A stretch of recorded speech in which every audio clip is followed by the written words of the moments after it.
Assalamualaikum warahmatullahi wabarakatuh. Assalamualaikum warahmatullahi wabarakatuh. Maaf Ustadz, saya ada sedikit pertanyaan. Ada dua mungkin yang bisa saya kalau boleh dibuat pertanyaan. Yang pertama tentang kafarot. Tadi disebutkan Ustadz Ibrahim bahwasanya kafarot di sini ada termasuk membebaskan budak. Sedangkan kita ketahui di Indonesia khususnya tidak lagi mengenal perbudakan. Untuk itu bisa diterangkan apa pengganti untuk pembebasan budak tersebut kalau umpama itu diterapkan. Terus yang kedua, ini mungkin beda pertanyaan dengan yang tadi disampaikan, materi yang disampaikan, yaitu tentang sholat Ustadz. Karena ini menjadi keresahan atau mungkin pertanyaan saya dalam sholat berjamaah sebagai makmum itu kan yang saya ketahui aturannya adalah mengikuti imam ya. Saya sering jumpai ada makmum khususnya saat sujud itu suka melambat-lambatkan gerakannya, jadi imam sudah bangkit dia masih lama sujud. Apakah itu ada hadis yang memperbolehkan atau ada hadis yang melarang? Itu aja pertanyaan dari saya. Sekian, Assalamualaikum warahmatullahi wabarakatuh. Waalaikumsalam. Langsung. Bismillah wassalatu wassalamu ala rasulillah wa ba'du. Yang pertama, pertanyaannya fokus sekali, yaitu tentang perbudakan. Jadi dikatakan salah satu bentuk dari kafaratul udma adalah membebaskan budak. Dan memang para hadirin yang dimuliakan Allah, di zaman Rasulullah ketika itu perbudakan masih berjalan sebagaimana juga di berbagai belahan dunia yang lain. Maka Islam ketika itu tidak serta-merta langsung mengangkat atau mengharamkan perbudakan, tetapi Islam tetap berusaha bagaimana aturan-aturan ini mengurangi jumlah populasi budak dengan banyaknya iming-iming untuk pahala yang membebaskan budak, atau sedikit-sedikit hukuman itu dalam syariat adalah membebaskan budak. Termasuk juga Islam mendukung budak yang ingin membebaskan dirinya sendiri.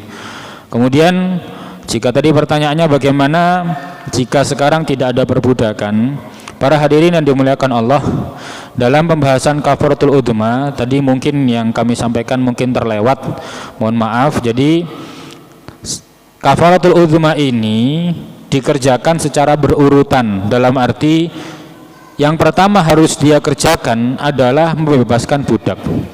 Jika tidak bisa, maka dia wajib untuk berpuasa 2 bulan berturut-turut. Jika tidak bisa, maka dia memberi makan 60 orang miskin. Jadi seperti itu. Jadi memang syariatnya sifatnya berurutan. Kerjakan yang pertama, bebaskan budak. Tidak bisa atau karena tidak ada, maka dia boleh berpuasa 2 bulan berturut-turut. Jika tidak bisa juga karena sakit mungkin atau lain sebagainya, maka dia memberi makan 60 orang miskin. Jadi demikian secara urutan syariat, memang bukan ditambahkan. Jadi 3 ini bukan harus dikerjakan semuanya, tetapi ini adalah pilihan yang bentuk memilihnya adalah jika yang pertama tidak bisa maka boleh pindah yang kedua, jika tidak bisa pindah yang ketiga. Itu terkait dengan pertanyaan pertama. Kemudian terkait dengan pertanyaan kedua, para hadirin yang dimuliakan Allah, tadi ditanyakan bahwa bagaimana jika seorang makmum itu agak melambatkan sujud dalam sholat, ya, tidak langsung mengikuti imam. Para hadirin yang dimuliakan Allah Subhanahu wa taala, memang hadisnya demikian. Rasulullah pernah bersabda, "Ju'ilal imamu liyutamma bihi." Imam itu diangkat untuk diikuti.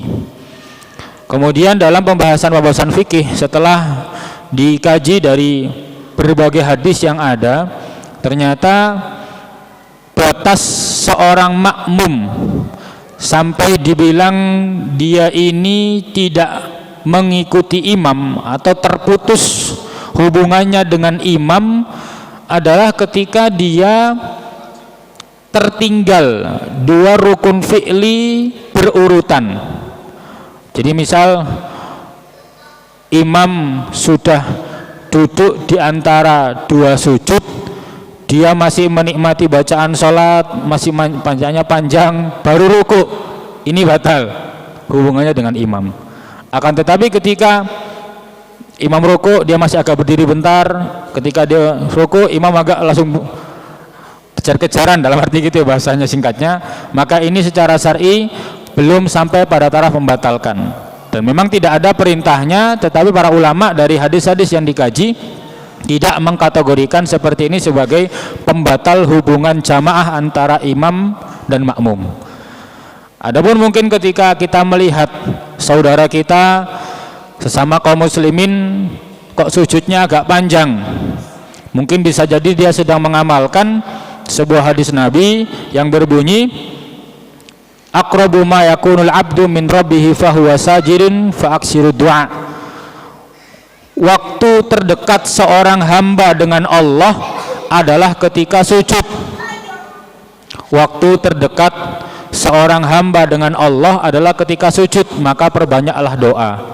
Bisa jadi demikian. Jadi bisa jadi ketika kita dapati ada saudara muslim kita yang sujudnya agak panjang, bisa jadi dia sedang mengamalkan hadis Nabi untuk memperbanyak doa di waktu sujud, karena memang doa di waktu sujud adalah masa-masa kita sebagai hamba ini sangat dekat sekali dengan Allah Subhanahu wa taala. Demikian.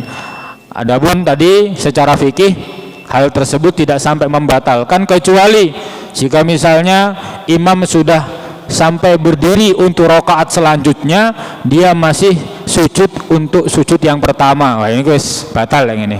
Tapi kalau imam sudah berdiri tapi dia masih sujud kedua yang agak lambat sedikit, maka itu masih ditolerir secara fikih. Jadi seperti itu, Allah alam bisawab.